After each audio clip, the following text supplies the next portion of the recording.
안녕하십니까. 나의 늙은 벗들이요.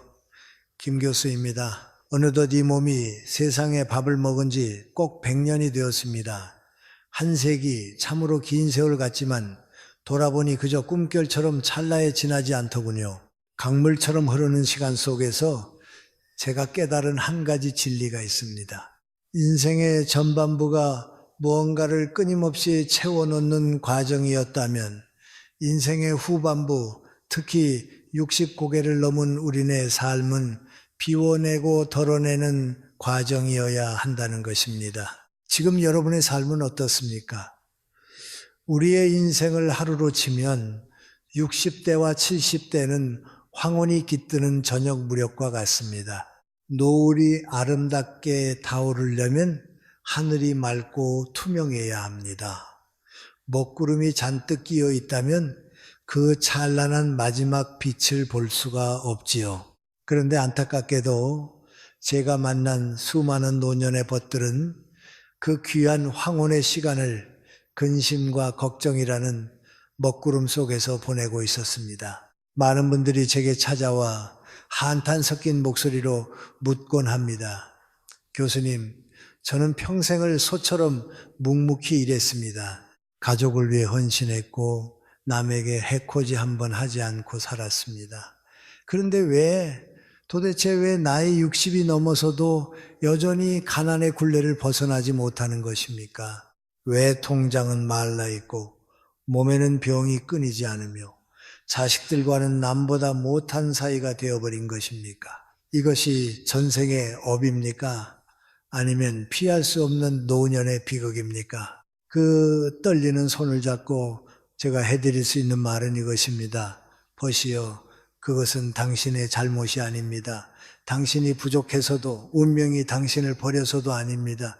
다만 당신이 머무는 공간, 당신이 매일 숨쉬고 잠드는 그 집의 기운이 막혀있기 때문일 수 있습니다.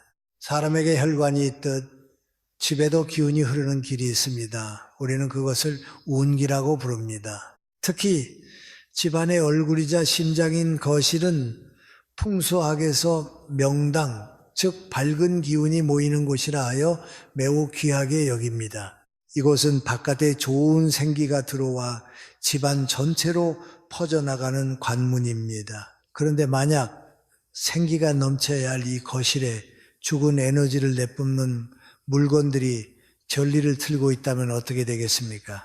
그것은 마치 맑게 흐르는 시냇물에 썩은 나무 토막을 던져 놓는 것과 같습니다. 흐름은 막히고 물은 고여서 썩게 됩니다. 집안에 놓인 물건은 단순히 물체가 아닙니다. 그것은 각각의 에너지를 품고 있습니다. 이미 수명을 다한 물건, 슬픈 사연이 깃든 물건, 생명력이 없는 죽은 물건들은 주인인 여러분의 생기를 거머리처럼 빨아먹습니다. 기운이 빠지니 재물이 모일 리 없고 마음이 탁해지니 사람이 떠나가는 것입니다. 오늘 저는 100년의 눈으로 여러분의 거실을 들여다보려 합니다. 혹시 여러분은 아까워서 혹은 추억이라서라는 핑계로 여러분의 운명을 가로막는 장애물들을 끌어안고 살고 계시지는 않습니까? 가난을 부르고 고독을 초래하는 그 세 가지 죽은 물건이 무엇인지 지금부터 저와 함께 짚어보도록 합시다. 마음을 비우고 제 이야기를 천천히 들어주십시오.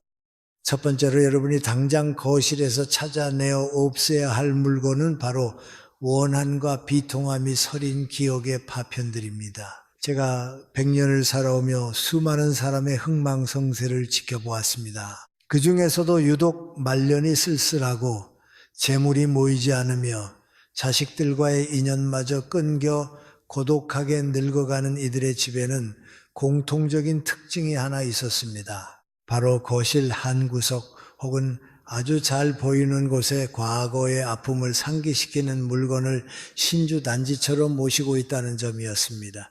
제 오랜 벗 중에 한 사람 이야기를 들려드리겠습니다. 그 친구는 젊은 시절 꽤나 성공한 사업가였으나 60이 넘어 이혼의 아픔을 겪었습니다. 어느 날 제가 그의 집을 방문했을 때 저는 거실 장식장, 정중앙에 놓인 기이한 도자기 하나를 보았습니다. 그것은 깨진 것을 억지로 이어붙인 볼품없는 화병이었습니다. 제가 저것이 무엇이냐 묻자 친구는 씁쓸하게 웃으며 말하더군요. 전처가 시집 올 때 가져온 것인데 부부 싸움 중에 깨졌지. 내가 다시 붙여놓았네. 내 실패를 잊지 않으려고 말이야. 여러분, 그 친구의 말년이 어땠을 것 같습니까? 그는 그 깨진 도자기를 매일 바라보며 무엇을 되새겼겠습니까? 그것은 반성이 아니었습니다. 그것은 매일 아침 눈을 뜰 때마다 실패의 기억을 소환하고 떠난 사람에 대한 미움과 자신의 신세에 대한 한탄을 주입하는 의식이었습니다. 결국 그는 심각한 우울증에 시달렸고 찾아오는 자식들에게도 늘 신세 한탄과 짜증을 쏟아내는 바람에 아무도 그 집을 찾지 않게 되었습니다. 그는 웅장한 집거실에서 그 깨진 도자기와 단둘이서 아주 차갑게 식어갔습니다. 이것은 단순히 기분의 문제가 아닙니다. 늙은 우리에게 가장 중요한 에너지, 즉 기치의 작용 원리입니다. 모든 물건에는 고유의 주파수와 영혼이 있습니다. 특히 누군가에게 선물 받았으나 그 사람과 사이가 틀어졌거나 볼 때마다 마음이 무겁고 슬픈 감정이 드는 그림, 혹은 너무나 그리운 마음에 걸어두었으나 볼 때마다 눈물 짓게 만드는 고인의 유품 같은 것들은 강력한 음기를 내뿜습니다. 거실은 집안의 심장이며 바깥의 맑은 양기가 들어와 집안 전체로 퍼지는 명당이어야 합니다. 그런데 그곳에 원한, 슬픔, 실패의 에너지를 담은 물건을 둔다는 것은 맑은 샘물에 독극물을 한 방울 떨어뜨리는 것과 같습니다. 그 물건 하나가 뿜어내는 무겁고 탁한 파장이 집안 전체의 공기를 짓누릅니다. 여러분은 운기 이동하는 옌다는 말을 아실 겁니다. 운은 흘러야 합니다. 돈도 흐름이고 건강도 혈액의 흐름입니다. 그런데 과거의 상처를 붙들고 있는 물건은 그 흐름을 정지시킵니다. 그것은 마치 N과 같아서 여러분의 인생이라는 배가 앞으로 나아가지 못하게 꽉 붙들어 맵니다. 과거에 떼칠 내린 배가 어떻게 새로운 보물섬으로 항해할 수 있겠습니까? 그러니 60이 넘어서도 새로운 복이 들어오지 않고 있는 복마저 까먹으며 제자리를 맴도는 것입니다. 혹시 여러분의 거실 벽에 볼 때마다 기분이 묘하게 가라앉는 어두운 색채의 그림이 걸려 있지는 않습니까? 혹은 배신하고 떠난 동업자가 남긴 값비싼 조각상이 그래도 비싼 것이니 아깝다는 이유로 자리를 차지하고 있지는 않습니까? 아니면 너무나 사랑했지만 이제는 떠나보내야 할 사람의 사진을 집안 곳곳에 너무 많이 붙여두어 집을 산 사람의 공간이 아닌 죽은 자의 사당처럼 만들지는 않았습니까? 그것들은 여러분의 에너지를 갉아먹는 흡혈귀와 같습니다. 그 물건들은 여러분이 노년에 누려야 할 평온함과 맑은 정신을 야금야금 훔쳐가고 있습니다. 제 말을 믿으십시오. 그리고 지금 당장 결단하십시오. 물건은 물건일 뿐입니다. 비싸다고 추억이라고 혹은 남 주기는 아깝다고 끌어안고 있지 마십시오. 그것을 버리는 것은 배신이 아닙니다. 그것은 여러분의 영혼을 보호하기 위한 거룩한 의식입니다.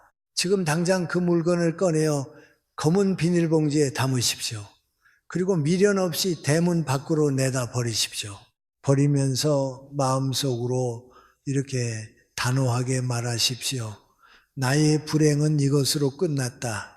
나는 이제 과거의 망령과 작별한다. 그렇게 비워낸 자리에 비로소 새로운 생명의 기운이 깃들 것입니다. 낡고 썩은 것을 도려내지 않고는 새살이 돋을 수 없습니다. 여러분의 거실은 박물관이 아닙니다. 여러분은 큐레이터가 아니라 오늘을 살아가는 생명체입니다.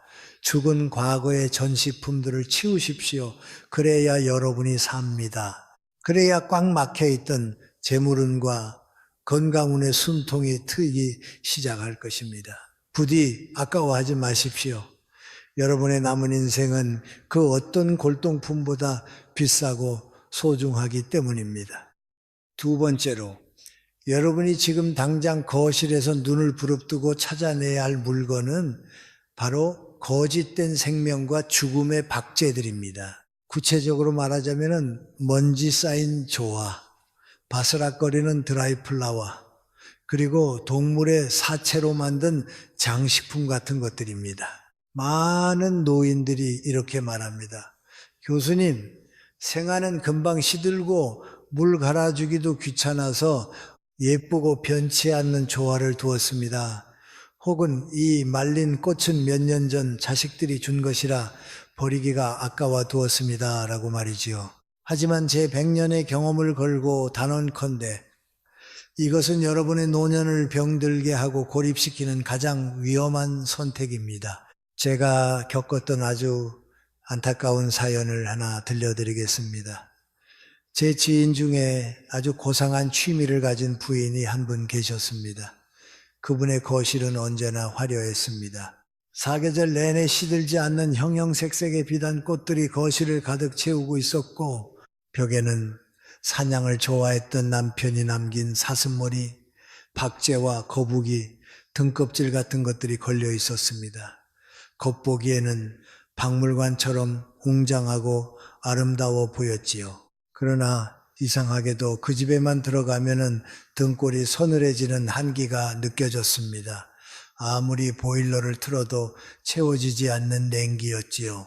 결국 그 부인은 60 중반을 넘기지 못하고 원인 모를 시름시름 앓는 병에 걸려 눕게 되었습니다. 더 무서운 것은 자식들과 손주들이 그 집을 찾지 않는다는 것이었습니다. 손자가 한 번은 울면서 그랬답니다. 할머니 집은 무서워. 꽃은 있는데 냄새가 안 나고 벽에 걸린 동물들이 나를 쳐다보는 것 같아. 그 부인은 그 화려한 가짜 꽃들에 둘러싸여 철저히 혼자 남겨진 채 쓸쓸한 최후를 맞이했습니다. 도대체 무엇이 문제였을까요? 단순히 취향의 문제였을까요? 아닙니다. 이것은 생기성, 즉 살아있는 기운의 문제입니다. 우리 노인들의 육체는 자연의 섭리에 따라 점점 양기가 빠져나가고 음기인가 강해지는 시기입니다. 해가 지는 저녁과 같지요. 그러기에 우리가 머무는 공간만큼은 반드시 살아 꿈틀거리는 양기로 가득 채워져야 음양의 조화를 이루어 건강을 지킬 수 있습니다. 그런데 조화 가짜는 무엇입니까? 그것은 생명이 없는 플라스틱 덩어리일 뿐입니다. 겉모습은 꽃이지만 숨을 쉬지 않고 물을 빨아들이지 못합니다. 풍수적으로 이것은 거짓과 기만을 상징합니다. 또한 드라이 플라워 말린 꽃은 무엇입니까? 냉정하게 말하면 그것은 꽃의 시체입니다. 식물의 미라를 거실에 두는 것과 다를 바가 없습니다. 여러분이 거실에 이런 죽은 물건들을 두는 것은 우주와 하늘을 향해 이렇게 소리치는 것과 같습니다. 나는 이제 더 이상 새로운 생명력을 원하지 않습니다. 나는 변화가 싫고 그저 썩지 않고 현상 유지만 하고 싶습니다. 나는 거짓된 아름다움에 만족하며 살겠습니다. 집안의 기운을 관장하는 우주의 섭리가 이 신호를 받으면 어떻게 되겠습니까? 집안으로 들어오려던 생생한 생기와 복의 흐름을 딱 끊어버립니다. 아, 이 집은 이미 죽어있는 공간이구나. 여기에는 더 이상 활력이 필요 없겠구나 라고 판단하는 것이죠.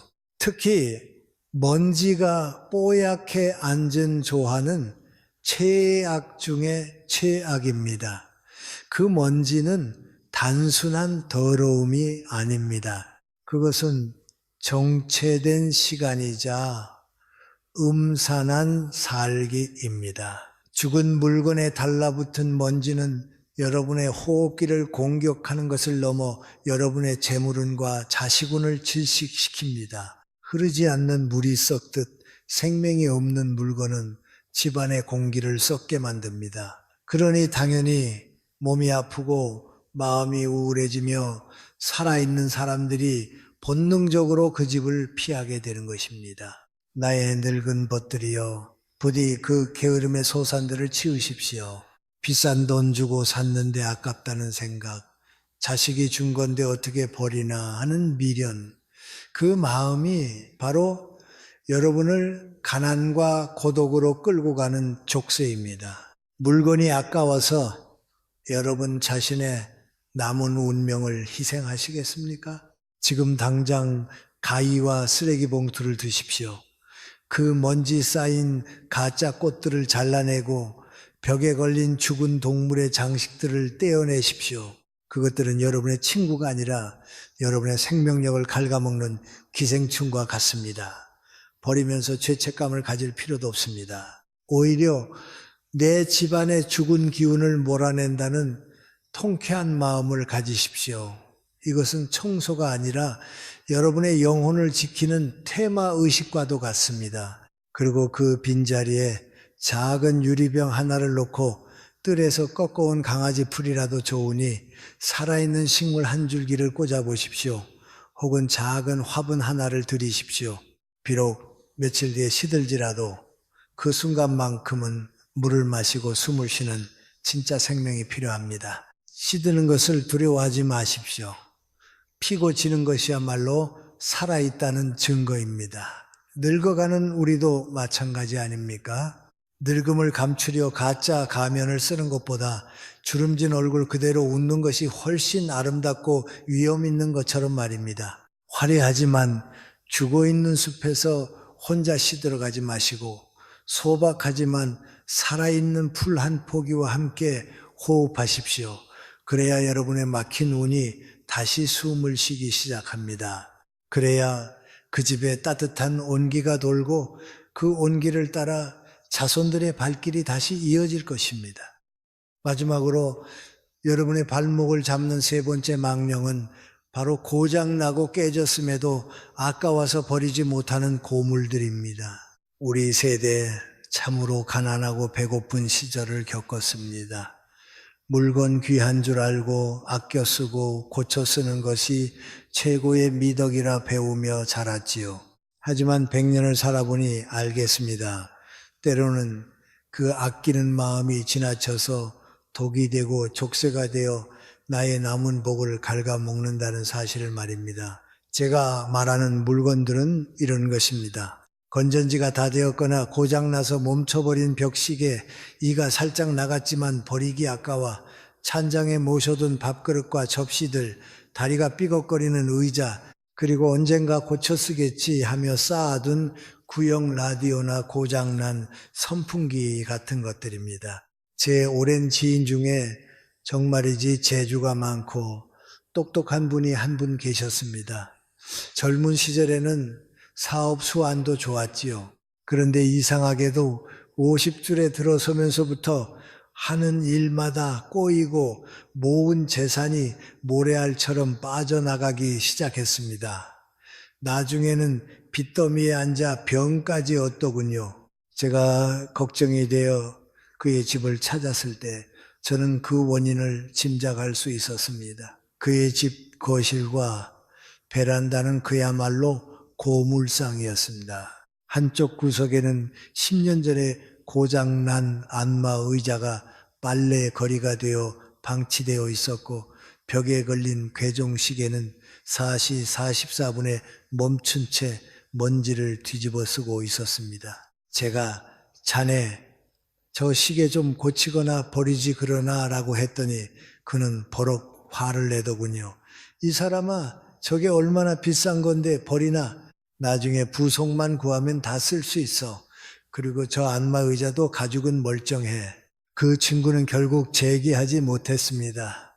그의 집은 물건으로 가득 차 있었지만 정작 그가 쉴 공간은 없었습니다. 그 꽉 찬 잡동사니들이 주인의 숨통을 조인 것입니다. 여러분 이것을 단순히 정리, 정돈의 문제로 보지 마십시오. 이것은 에너지의 흐름, 즉 기치의 순환 문제입니다. 풍수에서 가장 금기시하는 것이 바로 죽은 시간과 깨진 그릇입니다. 시계는 시간의 흐름, 즉 생명의 리듬을 상징합니다. 그런데 거실 한복판에 멈춘 시계가 걸려있다? 이것은 우주에게 내 인생의 시간은 여기서 멈췄소, 내 발전은 여기서 끝이오 라고 선언하는 것과 같습니다. 흐르지 않는 시간은 곧 죽음을 의미합니다. 그러니 돈의 흐름도 건강의 흐름도 그 시계바늘처럼 뚝 끊기는 것입니다.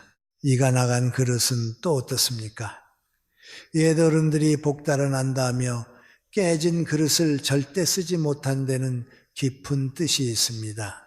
밥그릇은 곧 그 사람의 그릇, 즉 재물을 담는 용량과 복을 받는 바탕을 의미합니다. 귀퉁이가 깨진 그릇에 밥을 먹는다는 것은 스스로 자신의 복을 깎아 먹는 행위이며 내 입으로 가난의 기운을 떠놓는 것과 같습니다. 이는 스스로를 나는 깨진 그릇에 밥을 먹어도 되는 하찮은 존재다라고 비하하는 무의식적인 학대입니다. 무엇보다 가장 큰 문제는 고장난 물건을 쌓아두는 행위가 여러분의 무의식 속에 결핍의 심리를 심어준다는 것입니다. 나중에 필요할지도 몰라. 이거 버리면 다시 살 돈이 없어. 이런 마음의 밑바닥에는 무엇이 있습니까? 바로 공포입니다. 미래에 내가 가난할 것이라는 두려움, 나는 새롭고 좋은 물건을 가질 자격이 없다는 낮은 자존감이 깔려 있는 것입니다. 여러분이 고장난 물건을 끌어안고 있는 한 여러분은 우주에게 계속해서 가난한 주파수를 쏘아 올리는 셈입니다. 보십시오. 나는 이 낡고 병든 물건들과 사는 것이 편안합니다. 나는 결핍을 사랑합니다. 그러면은 우주는 정확하게 응답합니다. 그래? 네가 그것을 원하니 계속해서 가난하고 고장난 상황을 보내주마. 이것이 바로 끌어당김의 법칙이고 억하람의 작용입니다. 제가 100년 동안 수많은 부자와 명문가를 지켜보았습니다. 그들의 집, 특히 거실에는 공통점이 있었습니다. 비싼 가구가 있어서가 아닙니다. 그들의 거실은 비어 있으므로 가득 차 있었습니다. 고장 난 것은 즉시 고치거나 고칠 수 없다면 가차 없이 내다 버렸습니다. 그들은 물건을 모시는 것이 아니라 공간을 다스리고 있었습니다. 반면 가난과 불화가 끊이지 않는 집일수록 집안에 버리지 못한 쓰레기가 산을 이루고 있었습니다. 물건이 주인을 밀어내고 안방을 차지한 형국이지요. 이것은 비극입니다. 나의 늙은 벗들이여 제발 아깝다는 말을 입 밖으로 내지 마십시오. 그 물건보다 그 쓰레기들에 치여 병들어가는 여러분의 남은 인생이 억만 배는 더 아깝고 소중합니다. 지금 당장 일어나십시오. 멈춘 시계가 있다면 건전지를 갈아 끼우십시오. 그래도 안 가면 당장 떼어내십시오. 이가 나간 컵이 있다면 그동안 고마웠다고 인사하고 깨끗한 종이에 싸서 버리십시오. 작동하지 않는 전자제품, 삐걱거리는 가구, 더 이상 입지 않는 젖먹은 옷들, 그것들은 재산이 아닙니다. 그것들은 여러분의 과거이자 집안의 혈관을 막고 있는 혈전 덩어리들입니다. 그것들을 집 밖으로 내놓는 순간 처음에는 마음이 쓰릴지도 모릅니다. 하지만 돌아서서 빈 공간을 바라보는 순간 여러분은 느낄 것입니다. 가슴속에 꽉 막혀있던 체증이 쑥 내려가는 듯한 시원함을, 마치 묵은 변비가 해결된 듯한 상쾌함을 말입니다. 비워야 채워집니다. 이것은 만고불변의 진리입니다. 고인 물을 퍼내야 새물이 솟아납니다. 낡고 병든 에너지를 몰아내야 그 빈자리에 건강과 재물, 그리고 자식들의 웃음소리가 스며들 수 있습니다. 부디 물건의 노예가 되지 마시고 공간의 주인이 되십시오. 그래야 여러분의 황혼이 비로소 존엄하고 아름다워질 수 있습니다. 자, 나의 늙은 벗들이여, 오늘 저와 함께 집안 곳곳을 둘러보며 마음이 좀 복잡하셨습니까? 혹시 내가 그동안 끌어안고 살았던 것들이 나의 복을 막고 있었다는 사실에 가슴이 철렁 내려앉지는 않으셨습니까? 부디 자책하지는 마십시오. 우리는 그저 열심히 살았을 뿐이고 정이 많아서 버리지 못했을 뿐입니다. 하지만 이제 우리는 알았습니다. 60이 넘고 70이 넘은 이 나이는 인생의 막다른 골목이 아니라 진정한 나를 찾아가는 가장 고요하고 아름다운 시간이라는 것을 말입니다. 그리고 그 아름다움은 더 많이 채우는 것이 아니라 과감하게 비워내는 것에서 시작된다는 사실을 말입니다. 많은 노인들이 두려워합니다. 물건을 다 버리고 텅 빈 방에 홀로 남겨지는 것을 말이지요. 그 정막이 무서워서 텔레비전을 크게 틀어놓고 자식에게 전화를 걸어 하소연을 합니다. 하지만 보시오, 이제는 생각을 바꾸셔야 합니다. 외로움과 고독은 엄연히 다릅니다. 외로움은 남이 나를 찾아오지 않아 괴로워하는 비극이지만 고독은 내가 스스로 선택한 고귀한 자유입니다. 타인의 시선, 세상의 소음, 자식 걱정, 이 모든 것에서 벗어나 오롯이 나라는 우주와 마주하는 시간, 그것이 바로 황혼의 고독입니다. 텅 빈 거실을 두려워하지 마십시오. 그 빈 공간은 적막한 것이 아니라 신성한 침묵으로 가득 차 있는 것입니다. 물건이 사라진 그 자리에 비로소 여러분의 영혼이 쉴 수 있는 의자가 놓이는 것입니다. 그러니 이제부터는 혼자 있는 시간을 즐기십시오. 그것을 고독한 비참함이라 부르지 말고 고독한 황홀함이라 부르십시오. 그리고 제가 꼭 당부드리고 싶은 한 가지가 더 있습니다. 부디 혼자 있다고 해서 자신을 함부로 대하지 마십시오. 늙은이가 혼자 밥 먹는데 대충 물 말아 먹지 뭐. 나갈 데도 없는데 무릎 나온 바지나 입지 뭐. 제발 이러지 마십시오. 이것이야말로 스스로 자신의 운명을 바닥으로 내동댕이 치는 짓입니다. 아무도 보는 사람이 없더라도 여러분 자신을 이 세상에서 가장 귀한 손님처럼 대접하십시오. 혼자 드시는 밥상이라도 찬장에서 가장 좋은 그릇을 꺼내어 정갈하게 담으십시오. 귀한 손님이 올 때 쓰려고 아껴두었던 그 찻잔, 오늘 당장 꺼내어 여러분 자신을 위해 차를 따르십시오. 여러분보다 더 귀한 손님은 없습니다. 집안에 계실 때도 단정하게 입고 머리를 빗으십시오.